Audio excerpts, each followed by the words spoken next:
berlatarkan di sebuah kota yang berada di Texas, lebih tepatnya di sebuah jalan raya di kota El Paso, yaitu perbatasan Amerika Serikat dan Meksiko.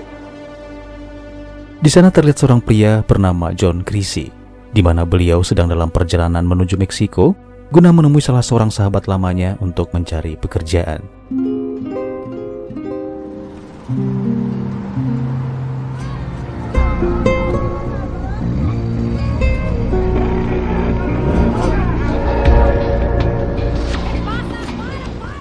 Setelah menempuh perjalanan panjang, John pun pada akhirnya tiba di Meksiko.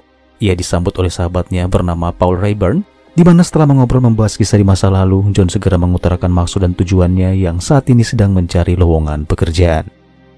Namun sangat disayangkan, Paul belum memiliki informasi apapun seputar pekerjaan yang cocok dengan latar belakang John, sehingga ia hanya bisa berjanji jika nanti ada informasi, ia akan segera memberitahu John tentang hal itu. Perlu diketahui bahwa John ini adalah seorang mantan anggota pasukan khusus terbaik Amerika Serikat. Ia pernah ditugaskan melakukan misi kontraterorisme, penyelamatan sandera, bahkan juga sempat ditugaskan ke zona berbahaya, seperti melacak dan menghabisi target penting, yaitu seorang pemimpin tertinggi dari sebuah kelompok sindikat kejahatan. Bisa diambil kesimpulan bahwa John ini bukanlah orang sembarangan. Dia memiliki kemampuan dan kelebihan di atas rata-rata, meskipun pada akhirnya ia memutuskan mengundurkan diri dari pekerjaannya itu. How long you staying? I don't know, I just, I want to see you, Ray. See how you doing. Came by on impulse.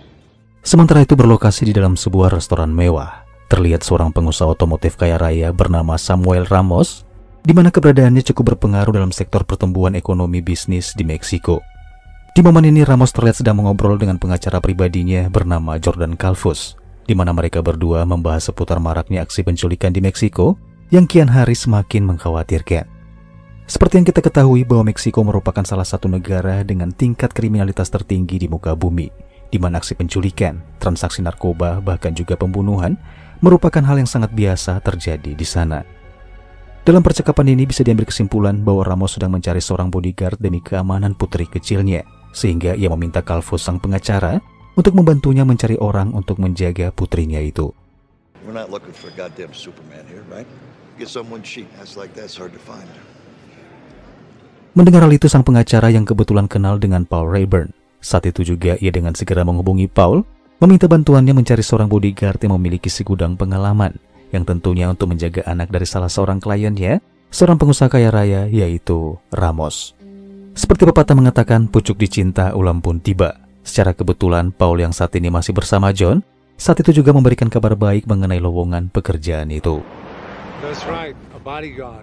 Your Spanish is good enough. Yeah? Think they'd hire a drunk, a has-been? You do your best. They're not going to be paying you enough to perform miracles. At half speed, you're pretty damn good. Take a job, Chris. Then decide if you want to stick around or not. Singkat cerita, setelah John dipertemukan dengan Ramos yang baru saja melihat berkas milik John, tampaknya sangat terkesan setelah mengetahui bahwa John memiliki pengalaman yang sangat panjang di bidang militer, meskipun sempat mempertimbangkan kebiasaan buruk John yang diketahui adalah seorang alkoholik. 16 years of military experience, extensive counter-terrorism work. No one is to know about your drinking. That includes my wife. Singkat cerita, setelah Ramos merasa yakin bahwa John adalah orang yang tepat untuk menjaga putrinya, ia pun membawa John ke rumahnya untuk kemudian memperkenalkan John kepada istrinya yang bernama Lisa.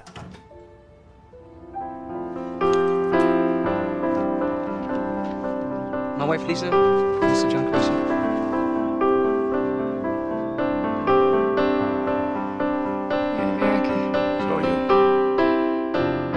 Di saat mengobrol sembari melihat berkas milik John yang berisikan segudang pengalaman, saat itu juga Lisa langsung tertarik dengan sosok pria berkulit hitam tersebut. Bahkan dari sekian kandidat yang sudah diwawancara sebelumnya, Lisa merasa bahwa John adalah satu-satunya orang yang tepat untuk dijadikan suami. Maksud saya pengawal putrinya. Tak berapa lama muncullah putri sematawayang Ramos dan Lisa, seorang gadis kecil yang cantik berumur 8 tahun bernama Lupita, gadis periang yang santun, cerdas, dan sangat manja. Buenas tardes, señor Creasy. Mucho gusto en conocer. It's English, honey. Do you want to show Mr. Creasy to his room? This way, Mr. Creasy. Thank you. Hola, Bruno. Buenas tardes. That's Bruno the gardener. And that's Maria the cook. Hola, Maria. Hola, Peter. I think it's nice that he's an American. You've got a TV and a CD player. What kind of music do you like, Mr. Creasy? I don't know. Have you protected a lot of children before, Mr. Creasy? Creasy, you can call me Creasy. And no, you're the first. Creasy. Bye, Creasy. Pertemuan singkat itu tidak membutuhkan waktu lama buat Lupita untuk mengenal sosok John. Layaknya seorang gadis kecil yang baru saja mendapatkan teman baru, Lupita terlihat merasa nyaman dan menyukai sosok John yang notabene adalah seorang pria yang baru saja memasuki kehidupan barunya. Kebahagiaan gadis kecil ini pun ia curahkan kepada sang ibu, di mana ia mengatakan bahwa dia melihat ketulusan dalam diri John, namun juga merasakan kesedihan yang sangat mendalam di balik ketulusan pria tersebut. Is he sad? I think, or something. Come on, honey. Di keesokan harinya John memulai pekerjaan di hari pertamanya. Ia mengantar Lupita ke sekolah, memperlihatkan loyalitasnya yang berusaha tetap fokus dalam situasi dan kondisi apapun. Di tengah perjalanan, Lupita yang penasaran membuatnya terus bertanya dan bertanya tentang sisi kehidupan John. Namun pertanyaan demi pertanyaan yang seolah-olah tak ada habisnya terucap dari bibir gadis kecil tersebut, membuat John pada akhirnya mengatakan kalau dia hanya ditugaskan untuk menjaga Lupita, bukan untuk menjadi temannya mengobrol. Mendengar hal itu, Lupita pun menjadi kesal. Dengan wajah polos khas seorang gadis kecil, Lupita pun merajuk dengan memilih pindah ke kursi belakang. Are you unhappy?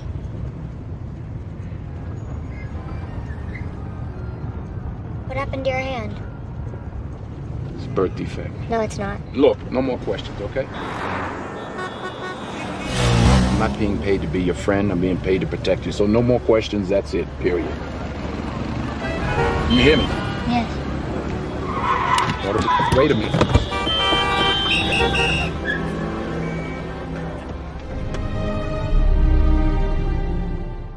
Di malam harinya, John terlihat gelisah dan larut dalam kesedihan tatkala kembali teringat akan masa lalunya, di mana ternyata selama ini John mengalami depresi, merasa selalu dibayang-bayangi oleh kejadian yang pernah ia lakukan, menghabisi ratusan jiwa dengan sangat keji, sampai akhirnya Tuhan mengutuk perbuatannya dan memberikan hukuman berupa siksaan batin. Rasa bersalah yang teramat sangat membuat hatinya pun semakin rapuh, hingga di malam itu ia berniat akan mengakhiri hidupnya, meletakkan pistol tepat di kepalanya, dan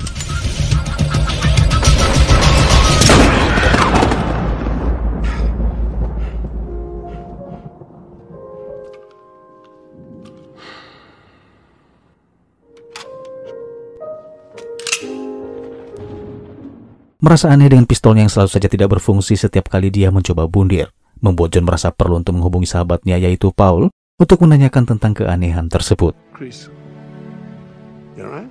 Hey, listen, you ever have a 9mm round that didn't go off? Mendengar hal itu, Paul pun mengatakan bahwa peluru tidak pernah berbohong, di mana ketika peluru berhasil ditembakkan dan orang itu mati, bisa diartikan bahwa orang itu memang sudah ditakdirkan harus mati. Namun sebaliknya, ketika pelatuk dilepaskan dan selalu saja gagal mengeluarkan selongsong peluru, tidak bisa dipungkiri orang tersebut memang belum ditakdirkan untuk mati. Likely it's the same. Bullet always tells the truth. Yeah, I'm sorry, Ray. I'm sorry, Walter. No, it's okay. Nothing. I was watching TV. Di tengah guyuran hujan deras, John tanpa sengaja melihat Lupita sedang menatapnya dari balik jendela. Dan saat itulah John sejenak merenung hingga mendapatkan sebuah jawaban, menyadari di balik kegagalannya tak lepas dari rencana Tuhan yang masih memberikan kesempatan kepadanya untuk tetap hidup, yang secara tidak langsung diberikan kepercayaan untuk menjaga dan melindungi kehidupan seseorang melalui gadis kecil bernama Lupita.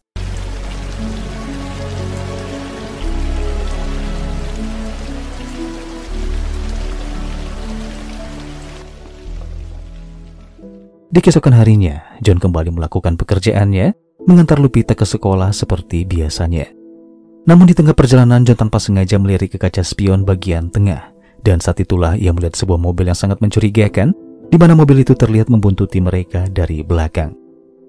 Rasa curiga yang begitu besar membuat John pun dengan segera mencatat plat nomor mobil tersebut, yang entah apa tujuannya, namun yang pastinya John merasa suatu saat nanti dia perlu mencari tahu siapa di balik sosok penguntit itu.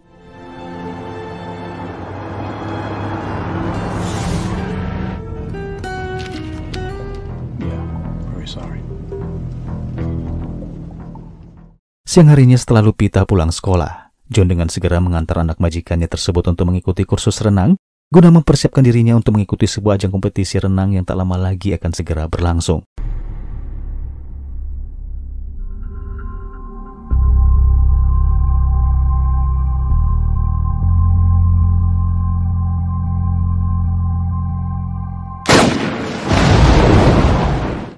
Namun setelah usainya pertandingan uji coba, tampak jelas kekecewaan dari raut wajah Lupita lantaran ia tak mampu memperoleh kemenangan sesuai harapannya. Bahkan sekeras apapun usaha yang sudah dilakukan, tetap saja ia gagal dan merasa kesulitan untuk mencapai posisi 3 teratas. Seolah-olah menyadari kegelisahan Lupita, John dengan naluri kebapaannya mencoba menenangkan dan membesarkan hati gadis kecil itu. Sebagai seorang mantan marinir yang pastinya memiliki pengalaman dalam hal berenang, John tentu saja tahu betul di mana letak penyebab kekalahan Lupita, di mana ia sempat melihat gerakan Lupita yang terlambat sepersekian detik memasuki kolam renang, dan dipastikan oleh John bahwa penyebabnya hanya karena Lupita kaget mendengar suara tembakan yang dijadikan aba-aba untuk melakukan start. Sampai akhirnya terdoronglah sebuah ketulusan dari dalam hati John. Ia melatih Lupita setiap hari dengan menitik fokuskan latihan kecepatan, melatih gerakan refleks agar tak lagi kaget saat mendengar suara tembakan. The gunshot holds no fear, say it. The gunshot holds no The fear. gunshot holds no fear, say it. The gunshot holds no fear. Louder! The gunshot holds no fear. Louder! The gunshot holds no fear. That's good. Are you set? Setelah beberapa hari latihan, terlihatlah sebuah perubahan yang sangat signifikan. Lupita mampu memecahkan rekor dengan kecepatan di atas rata-rata, yang mana hal ini membuat John terlihat bangga dan merasa bahagia. Go, go, go, go, go. Go, 10.99.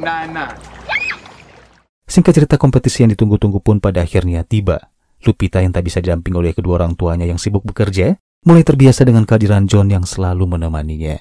Senor Chrissy, nice to see you. Oh, good to see you, Madre.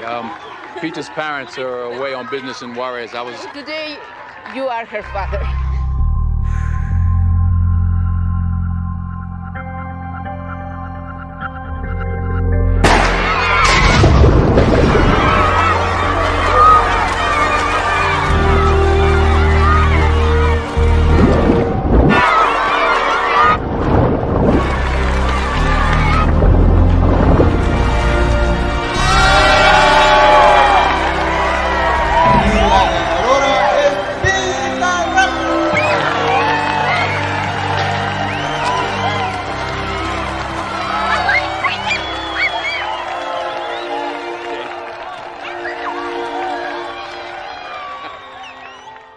Dan semenjak saat itu, kedekatan John dan Lupita terlihat semakin erat layaknya sahabat.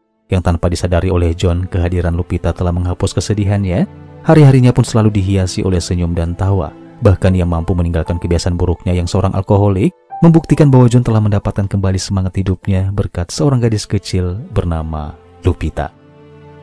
Hingga di suatu hari saat John mengantar Lupita ke les piano atas kemauan ayahnya, John melihat adanya keterpaksaan dari raut wajah Lupita yang sepertinya kurang berminat dalam dunia musik. Namun bagaimanapun juga Lupita seakan tak memiliki kuasa untuk membantah. Minat satu-satunya yang begitu besar dalam dunia olahraga renang membuatnya mau tak mau harus dengan berat hati menuruti kemauan ayahnya itu. Hola, Lupita. Hola, hola. Pásale. Bye. Bye. ¿Cuánto tiempo? Una hora. No, gracias.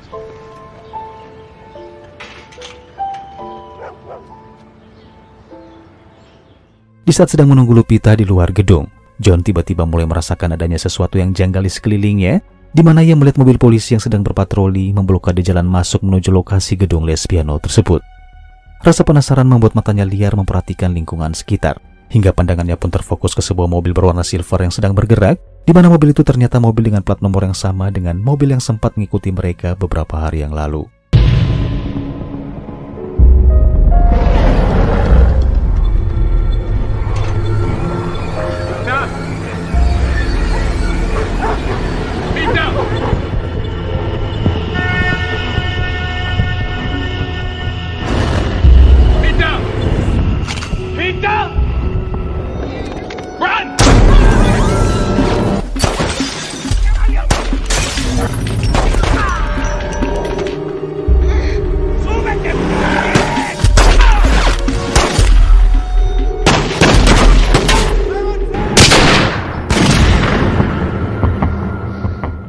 Baku tembak itu pun berakhir tepat di saat John ambruk dengan peluru yang kini bersarang di dadanya. Yang sialnya Lupita yang seharusnya melarikan diri justru kembali ke lokasi penembakan, berteriak histeris meratapi tubuh John yang kini terkapar tak sadarkan diri.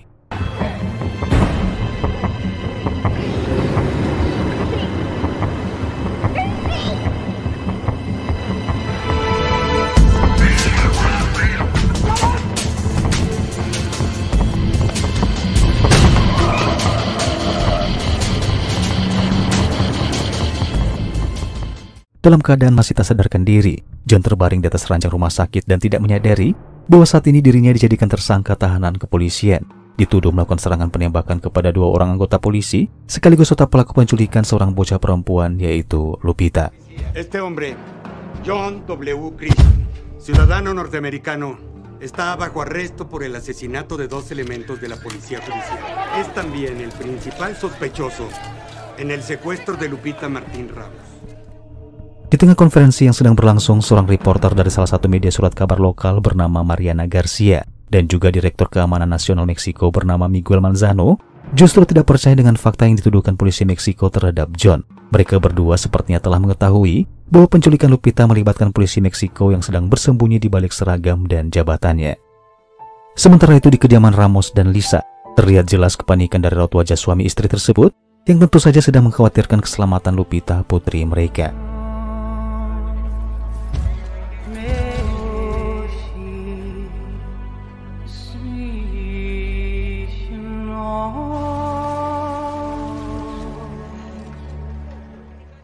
Hingga tak berapa lama terdengarlah sebuah panggilan telepon, di mana di seberang sana sang penelpon yang merupakan pemimpin dari kelompok jaringan penculikan atau kita panggil saja sebagai The Voice, meminta Ramos agar menyiapkan uang tebusan sebesar $10 juta sebagai syarat untuk pertukaran kebebasan Lupita, sembari memperingati Ramos agar tidak melibatkan kepolisian dalam hal ini, karena jika itu terjadi maka The Voice tidak akan segan-segan menghabisi Lupita.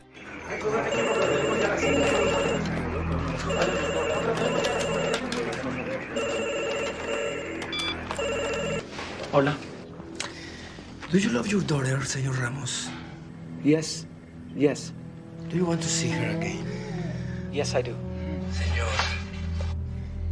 if your daughter's life is as important to you as it is to me, you will do as I say. Yes? Okay, yes. Agensi dari pihak kepolisian yang kebetulan sedang memonitor percakapan itu tentu saja tak memiliki opsi lain, di mana untuk saat ini mereka sepenuhnya menyerahkan keputusan itu di tangan Ramos untuk menyerahkan uang tebusan ke lokasi yang sudah ditentukan oleh sang penculik. Singkat cerita, malam hari pun tiba. Sesuai dengan kesepakatan yang sudah ditentukan, Ramos yang diperintahkan oleh The Voice untuk membawa sendiri uang tebusan tersebut. Tanpa berlama-lama, ia dengan segera menyeret 2 tas berisikan uang tunai dan memasukkannya ke dalam bagasi sebuah mobil yang terparkir di lahan kosong. Leave the money in the trunk of the white car, then return to your car. Namun siapa sangka, baru saja Ramos meninggalkan lokasi untuk segera kembali ke mobilnya, kelompok para penculik tiba-tiba diserang oleh sekelompok pria tak dikenal hingga menjarah uang hasil tebusan.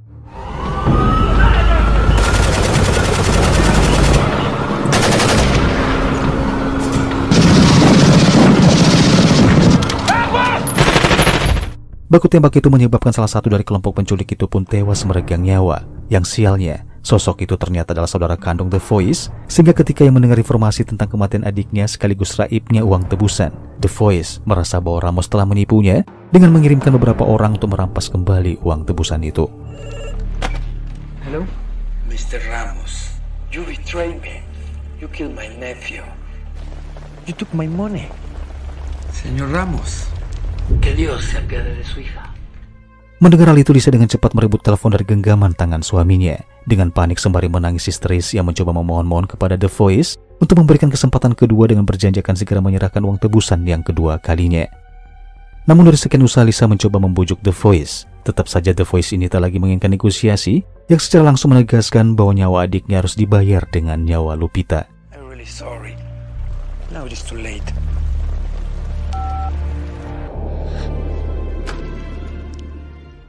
Di keesokan harinya di rumah sakit, Paul yang saat itu berniat akan menjenguk John sahabatnya, saat itu juga melihat seorang oknum polisi korup dengan gerak-gerik yang mencurigakan. Dan ketika polisi itu meninggalkan lokasi, saat itulah Paul kembali melanjutkan pencariannya untuk menemukan ruangan tempat di mana John saat ini dirawat.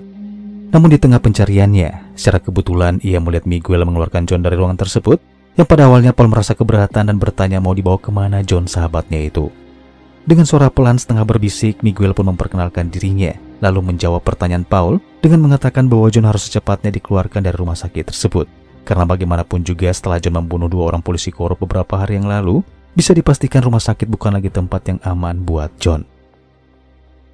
Singkat cerita, John pun dibawa ke sebuah biara yang merupakan satu-satunya tempat yang dianggap cukup aman. Dan di saat John sudah tersadar dari komanya, Di saat itu pula Miguel meminta John agar mau bekerja sama mengungkap kasus penculikan yang akhir-akhir ini sedang marak terjadi, dengan harapan masih ada cukup waktu untuk menyelamatkan Lupita dan beberapa korban lainnya dari dekapan para penculik. No.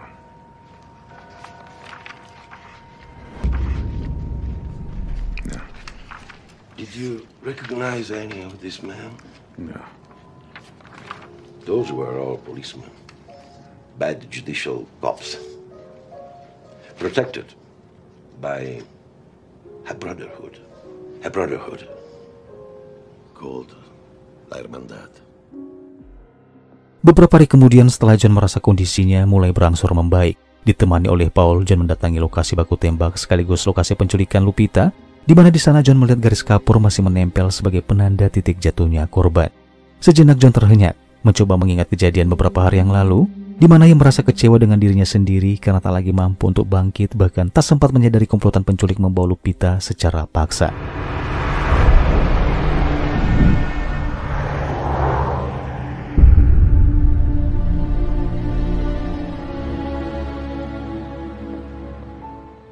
Beranjak dari lokasi kejadian penculikan, John yang masih ditemani oleh Paul, saat itu juga mendatangi rumah Ramos untuk mengemasi sisa barang-barangnya. Setelah mengemasi barang-barang dan akan segera pergi, John tiba-tiba kembali terhenyak tatkala terlintas ingatan kebersamaannya dengan Lupita, si gadis periang. Dari raut wajahnya tersirat kesedihan, layaknya seorang ayah yang sedang kehilangan putrinya sendiri.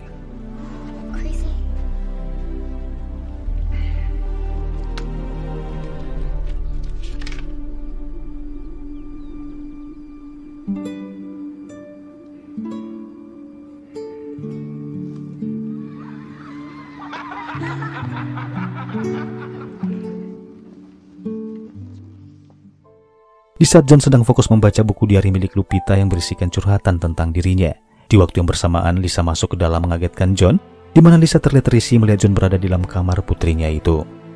Menyadari kedatangan sang pemilik rumah membuat John pun merasa tidak enak hati, sehingga ia meminta maaf karena telah lancang memasuki kamar Lupita tanpa izin, dengan mengatakan bahwa tujuannya masuk ke sana hanya ingin mencari Alkitabnya yang dirasa mungkin berada di dalam kamar Lupita. Tak lagi mempersoalkan keberadaan John di dalam sana, Lisa tiba-tiba menangis sesenggukan ketika ia kembali teringat dengan putrinya.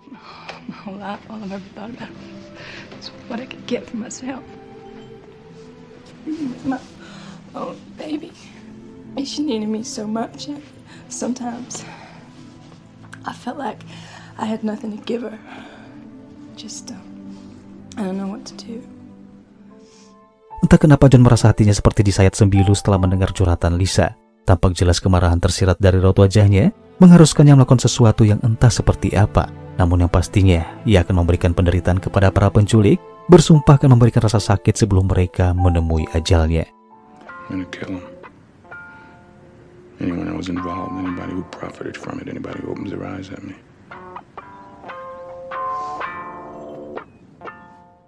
Di saat itu juga tanpa lagi membuang-buang waktu, John dengan segera mendatangi toko senjata untuk membeli beberapa perlengkapan seperti pistol dan juga senapan, beberapa granat genggam, beserta dengan 1 unit bazooka. Setelah perlengkapan dirasa cukup, John kemudian meminta bantuan Mariana, yaitu sang reporter, untuk mencari informasi alamat seseorang berdasarkan pelacakan plat nomor, yaitu nomor plat sebuah mobil yang sempat membuntutinya beberapa waktu yang lalu. Setelah mendapatkan lokasi alamat si penguntit atas bantuan Mariana, John dengan segera menyambangi lokasi tersebut yang berlokasi di sebuah apartemen di kota kecil Los Arcos. Si penguntit ini ternyata adalah seorang polisi korup bernama Jorge Gonzalez. Ia terlihat begitu sangat kaget ketika melihat John masuk ke dalam mobilnya sembari menodongkan sepucuk pistol. Jorge Gonzalez. Soy policía judicial. Menea. Okay. Tak berapa lama mobil itu pun berhenti di sebuah lokasi tebing yang sangat sepi, di mana John melakban tangan polisi korup itu ke setir mobilnya, lalu menginterogasinya dengan cara yang cukup ekstrim. Voy a hacerte unas preguntas. Si no me dices toda la verdad, vas a sufrir mucho más de lo necesario. Voy a cortarte los dedos. Uno por uno. ¿Me obligas? No mames. ¿Sabes quién soy yo? Eres miembro de la hermandad, ¿sí? ¿La hermandad? ¿Correcto? Ok.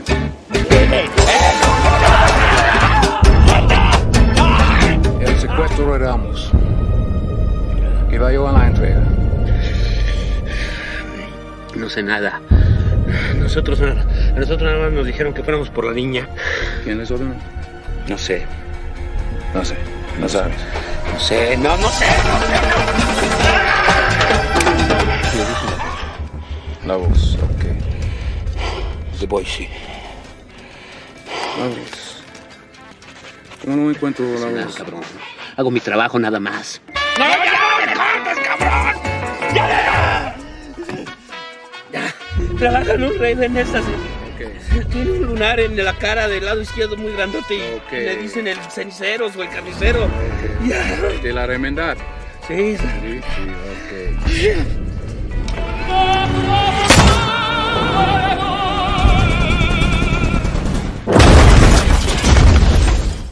Di malam harinya berbekal informasi dari Jorge, John kembali beraksi dengan segera mendatangi diskotik tersebut, di mana di sana dia mencoba bertanya kepada dua orang penjaga dengan cara memberikan sejumlah uang. Namun ketika tak mendapatkan jawaban sesuai dengan harapannya, pada akhirnya John pun kehilangan toleransi dan mengamuk.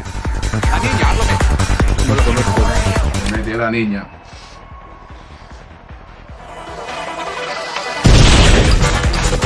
By cell phone. You just wait around for calls and we don't even have a fucking number. Who pays you? We got an ATM card. We take out $200 measly every 2 weeks. What's the PIN number? The what? The PIN number. Yeah, the code number? It's 4747. 4747. Did you kill her? No way! The fucking boss kid or his brother. Who's the boss? Who's the boss? Who's the boss?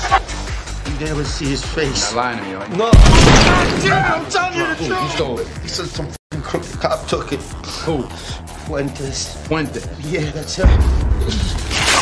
All right. Huh? He's a lieutenant for the anti-kidnapping division. Fuente. Say goodbye. Oh, shit. Escúchame. Si me dices, no he encontrado, te dejaré vivir. Pero yo no sé. ¿No quieres la niña? Sí.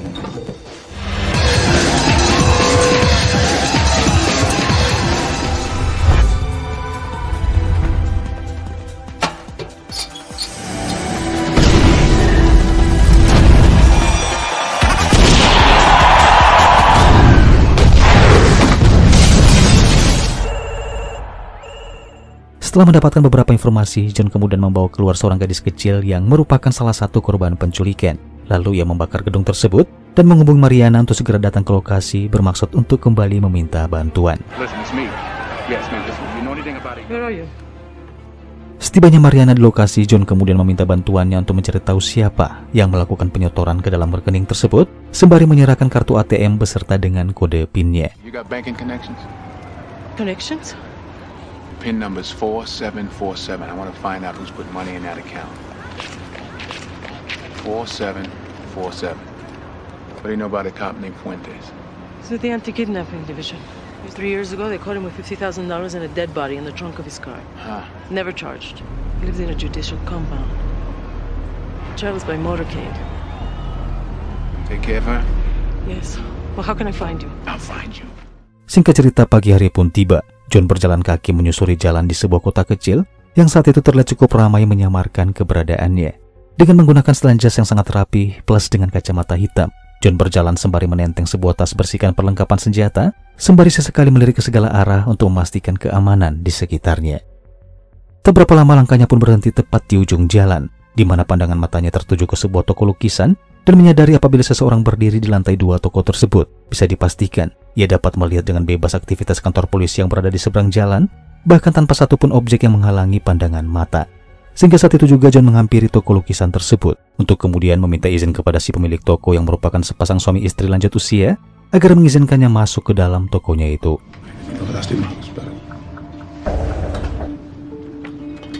En la iglesia dicen que hay que perdonar.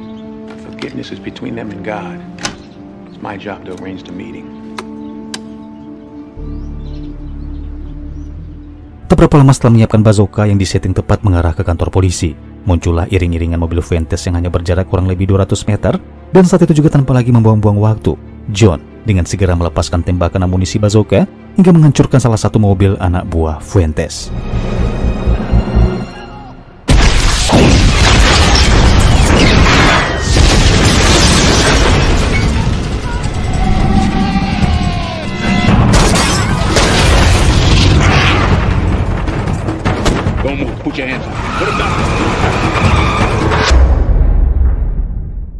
tepat di bawah kolong sebuah jembatan, John mengikat kedua tangan Fuentes dengan mata tertutup lakban, lalu menginterogasinya dengan sebuah pertanyaan seputar uang tebusan Lupita yang tiba-tiba dirampas oleh seseorang.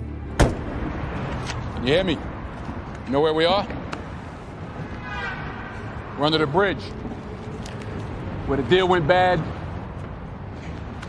The ransom got stolen. You want to tell me what happened? Mendengar pertanyaan itu, Fuentes tetap bersikeras menolak untuk diajak berunding. Ia sama sekali tak memperlihatkan sikap kooperatif, bahkan dengan angkuhnya ia justru membanggakan posisinya yang merupakan seorang presiden dari kelompok La Hermandad. You heard of La Hermandad? Yes, I have. You know what it is? Yes. I'm the president of La Hermandad, pendejo. You're the president? Yes. The president? Wow. Let me show you what I got here. See this? This is a charger. It's used by convicts to hide money and drugs. They stick it in their body, they tuck it up their rectum. You familiar with that? This, look at me. Pencil detonator. Timer. Used as a receiver, transmitter. C4. Highly explosive. You put them all together, you got a bomb. Not very sophisticated, but very powerful. That's what you have in your ass right now. Mendapatkan ancaman dari John yang dirasa bukan hanya sekedar gertakan belaka, Fuentes dengan wajah yang mulai memperlihatkan mimik ketakutan, pada akhirnya dengan segala keterpaksaan yang menceritakan kronologi di balik penculikan Lupita. Dalam ceritanya terungkaplah sebuah fakta baru, di mana pengacara pribadi Ramos yaitu Jordan Calvus ternyata selama ini bersekongkol dengan Fuentes untuk mendapatkan uang tebusan $10 juta dari hasil penculikan Lupita, di mana Calvus menyewa kelompok para penculik yang dipimpin oleh The Voice. Yang sialnya Fuentes tidak ingin berbagi hasil dan pada akhirnya mencurangi Calvus. Ia mengirim anggotanya untuk menyerang para penculik, bahkan merampas uang hasil tebusan dari anak buah The Voice saat bertransaksi. Namun seperti yang kita ketahui bahwa serangan dari anggota Fuentes mengakibatkan adik dari The Voice harus tewas meregang nyawa. Sehingga mulai saat itulah kekacauan semakin bertambah parah, menyisakan dendam yang tak termaafkan dari sang penculik yang justru mengancam nyawa Lupita. John yang menyadari bahwa Jordan Calvus adalah salah satunya orang yang mengetahui identitas pemimpin penculik atau The Voice. Saat itu juga ia beranjak pergi untuk menyambangi kediaman Calvus, sembari meledakkan mobil bersamaan dengan Fuentes yang masih menempel di atas kap mobilnya. Guess what? What? Ramos' lawyer, Jordan Calvus. Jordan Calvus? Yeah. What are you going to do now? What am I going to do? I'm going to leave. I got to go. Go? Yeah, I got... Hey, come on. What about me? What about you? We got 40 seconds. Hey!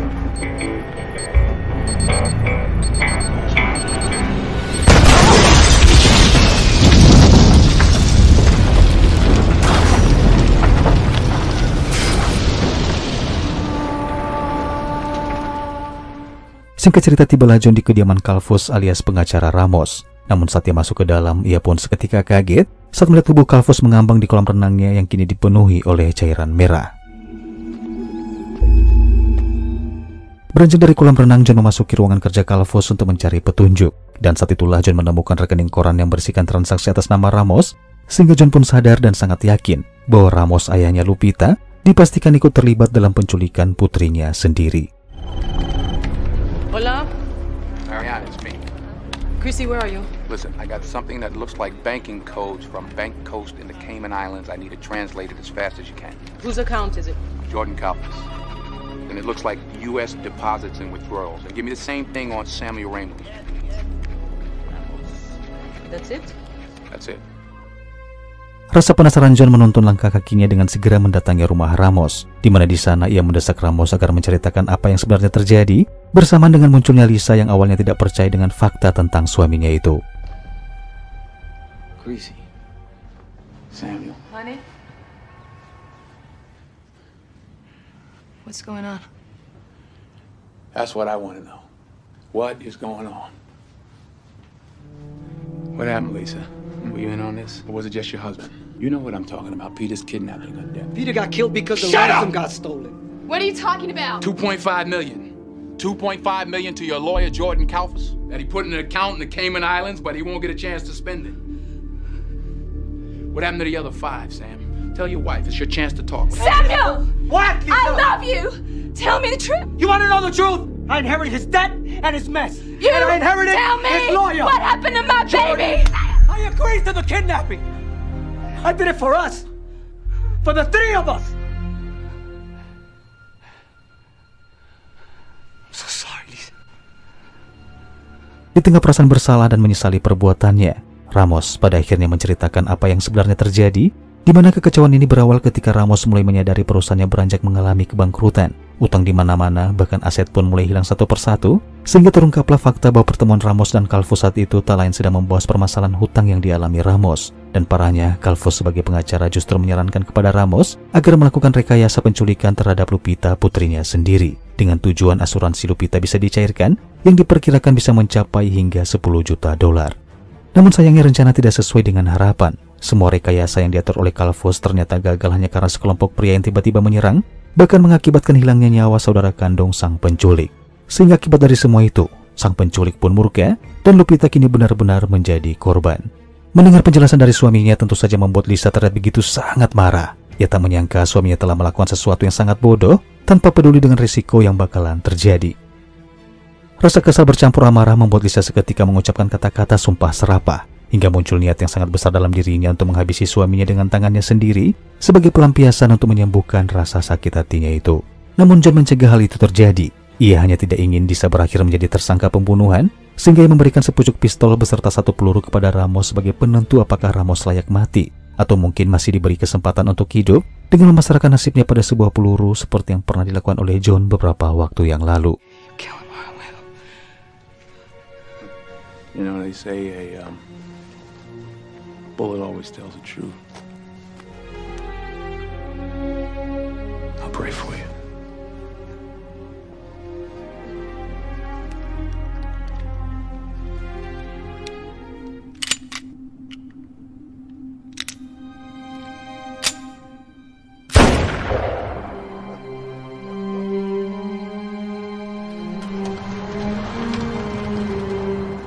Di keesokan harinya, John yang sudah mengantongi salah satu nama dari komplotan penculik, John pun dengan segera menyambangi rumah oknum penculik yang diketahui bernama Sanchez, di mana aksinya kali ini tanpa John sadari sedang dipantau oleh Miguel Manzano. Está entrando.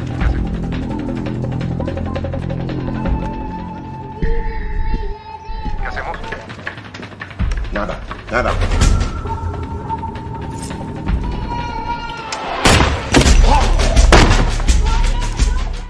Dengan luka tembak yang kini kembali bersarang di bagian dadanya, John dengan sekuat tenaga mencoba bertahan, memaksakan dirinya mengejar Sanchez saat itu juga.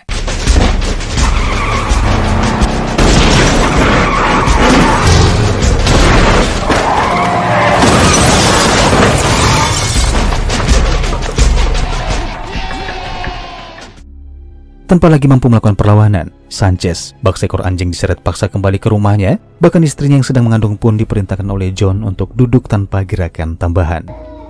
¡Siéntate! ¿Quién es esta? ¿Quién es este? ¿Quién es este? Istri Sanchez yang tidak ingin terjadi sesuatu pada suaminya, pada akhirnya ia memberitahu bahwa pemimpin dari jaringan penculikan itu adalah seorang pria bernama Daniel, yang tak lain adalah kakak kandung Sanchez itu sendiri sekaligus otak dari seluruh aksi penculikan di Meksiko. Daniel Rosa Sánchez. La voz. Sí. Aquí no hay señal. Tenemos que salir.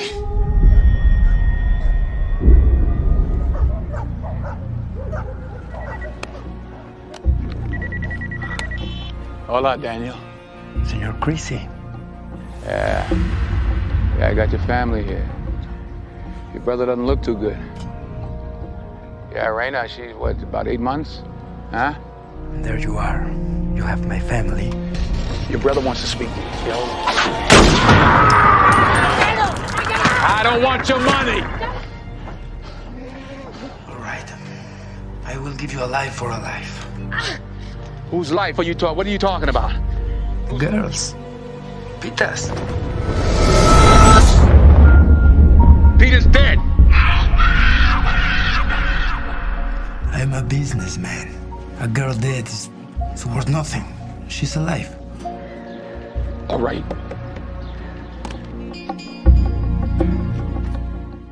Ada sedikit kelegaan ketika John mendengar informasi itu, sehingga ia mengajak Daniel untuk melakukan pertukaran, di mana John meminta agar Daniel menyerahkan Lupita untuk ditukarkan dengan nyawanya sendiri. Setelah sepakat dan menentukan lokasi pertukaran, John pun segera bergegas menuju ke lokasi dengan membawa serta Sanchez yang masih dijadikan sebagai sandera untuk mengantisipasi jika saja Daniel tidak amanah dengan ucapannya. Lisa, listen to me. Don't hang up. I think Peter's alive. Take the road to Pueblo. Get off Junction 34th South Side. Meet you there in 2 hours. Singkat cerita, pada akhirnya mereka pun tiba di lokasi, di mana John meminta Lisa agar membantunya menodongkan senapan ke arah Sanchez, sementara dia sendiri akan melakukan pertukaran dengan Daniel. Segera John berjalan menyusuri sebuah jembatan untuk menyerahkan dirinya. Hingga tak berapa lama, Lupita pun dikeluarkan dari mobil, berlari menghampiri John untuk kemudian memeluk pria setengah baya itu dengan sangat erat.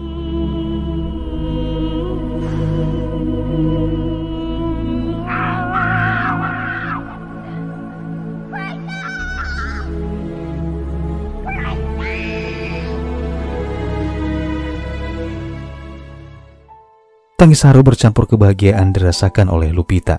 Sebuah pertemuan layaknya seorang ayah dan anak gadisnya, yang bahkan kehangatan seperti ini belum pernah dirasakan Lupita dari ayahnya sendiri.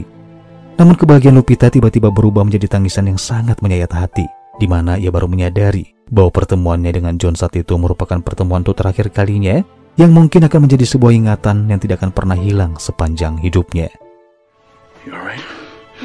I didn't hurt you? Hi. All right, your mother's waiting for you. She's right down here on the end of the bridge. Okay, you go home. Where are you going? I'm going home too. Going to Blue Bayou. I love you, Gracie. Go run.